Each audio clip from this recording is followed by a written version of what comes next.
Meu nome é Márcia Lopes dos Santos, estudo na Escola MF Manuel Cândido Ferreira, com o professor Marcos Nantes Cordeiro. Eu estou participando do torneio literário virtual. Eu li este livro que se chama O Mistério das Aranhas Verdes, da coleção Carol e o Homem de Terno Branco. A história começa com duas crianças, chamadas Carol e Flavinho. Certo dia, Carol ganhou uma bicicleta, que lhe deu o nome de Mona Lisa. Tempos depois, Carol chega em casa brigando, dizendo que Flavinho pegou sua bicicleta sem permissão. Horas depois, Flavinho chega em casa com todo machucado, com sua perna doendo. Então, Marta, sua mãe, o leva para o hospital.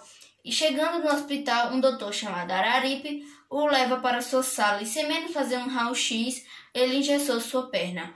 Quando foi para a recepção, o doutor fez duas perguntas desnecessárias: onde ele morava e onde ele estudava. 2 dias se passaram, Flavinho foi para a escola. Tempos depois, nada de Flavinho chegar em casa. Marta então começou a ficar preocupada e ligou para seu ex-marido, o pai de Flavinho. Então, seu ex-marido falou que era melhor ir na polícia, fazer uma queixa. Chegando na polícia, ele fez a queixa e voltou para casa, esperando a ligação da polícia, mas ninguém ligou. Então, 2 dias se passaram e Marta resolveu chamar um detetive particular. Então, Jorge ligou e contratou. O detetive foi à sua casa e fez algumas perguntas e foi embora. Tempos depois, seu pai estava lendo um jornal. Então, ele viu a notícia que um doutor tinha se suicidado. Carol estranhou, pegou o jornal e foi ver quem era. Era o Dr. Araripe. Então ela resolveu fazer umas perguntas. Então foi ao velório do doutor e perguntou a uma senhora que estava perto do caixão. Ela fez as perguntas e voltou para a frente do cemitério.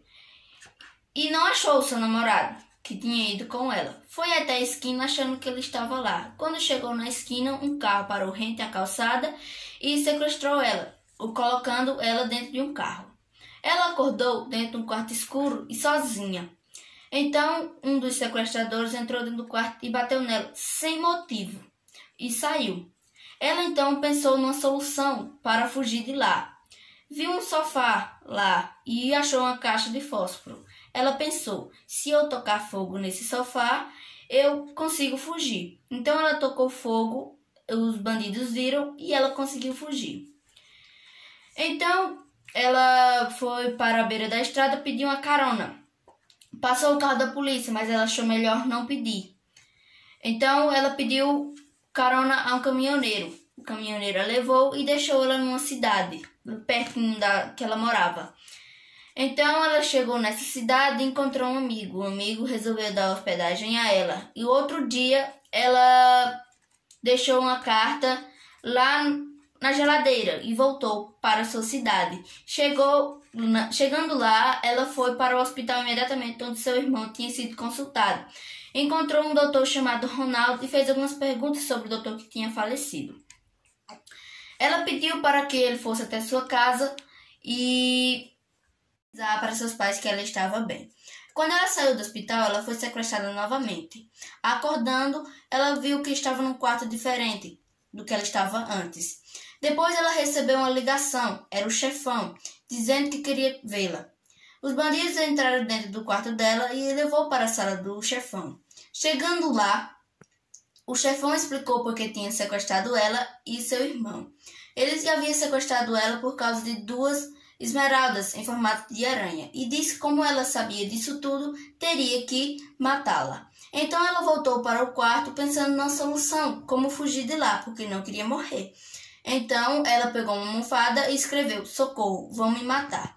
Ela jogou a almofada pela janela e tempo depois ela adormeceu e acordou em casa. Estava tudo bem, então ela foi para a escola, mas ainda com medo de ser sequestrada novamente.